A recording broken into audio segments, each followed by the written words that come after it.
ক্রেতা আল্লাহ, বিক্রেতা আমরা ইমানদারগণ, দ্রব্য জানমাল, মূল্য জান্নাত। আল্লাহ তাআলা বলেন ইন্নাল্লাহা নিশ্চয়ই আল্লাহ ক্রয় করে নিয়েছেন, আল্লাহ হলেন ক্রেতা।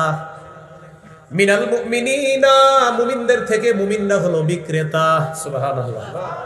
নিশ্চয় আল্লাহ ক্রয় করে নিয়েছেন, আল্লাহ হলেন ক্রেতা। মিনাল মুমিনিনা মুমিনরা হলেন বিক্রেতা। আনফুসাহুম ওয়া আমওয়ালাহুম জানমাল, জানমাল হলো দ্রব্য। বিআন্না লাহুমুল জান্নাহ মূল্য হলো আল্লাহর দেওয়া জান্নাত।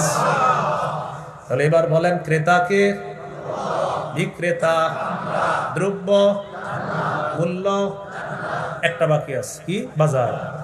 ইউকাতিলুনা ফি সাবিলিল্লাহি ফায়াকতুলুনা ওয়া ইউকতালুন। বাজার হলো জিহাদের ময়দান।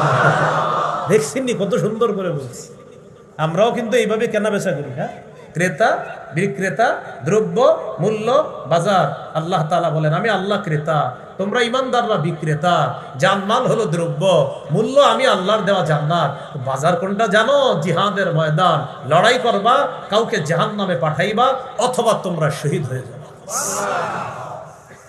তাহলে এই সুন্দর জিনিসটা মনে থাকবে নি? আজকে বাসায় গিয়ে লিখে রাখবেন ইনশাআল্লাহ। ক্রেতা আল্লাহ, বিক্রেতার নামটা লিখবেন নিজেরে। ক্রেতা আল্লাহ, আমি বিক্রেতা। দ্রব্য আমার জানমাল, মূল্য হলো আল্লাহর জান্নাত, বাজার হলো জিহাদের ময়দান। আল্লাহ মনে রাখার তৌফিক দান করেন।